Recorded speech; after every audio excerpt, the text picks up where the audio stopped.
शेवटी जालना महानगरपालिकेचे पहिले आयुक्त संतोष खांडेकर लाचेच्या मोहात अडकले। लाचलुचपत प्रतिबंधक विभागाची धडक कारवाई। 10 लाखाची लाच स्वीकारताना अटक।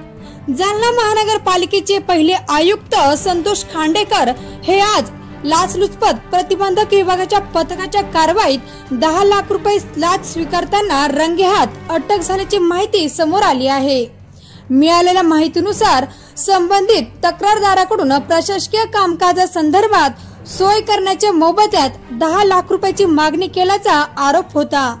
तक्रारदाराने याबाबत लाचलुचपत प्रतिबंधक विभागाकडे तक्रार दाखल केली होती।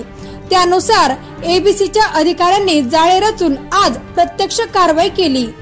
कारवाई दरम्यान आयुक्त संतोष खांडेकर यांनी कथितपणे मागितलेली लाच स्वीकारल्याचे आढळल्याने त्यांना ताब्यात घेण्यात आले आहे। या प्रकरणी पुढील तपास लाचलुचपत प्रतिबंधक विभाग पथकाकडून सुरू आहे। त्याचबरोबर या घटनेमुळे जालना महानगरपालिकेत तसेच शहरात मोठी खळबळ उडाली आहे। नागरिक आणि कर्मचारी वर्गामध्ये या कारवाईची मोठी चर्चा रंगली असून प्रशासनातील प्रामाणिकतेवर प्रश्नचिन्ह उपस्थित होत आहे।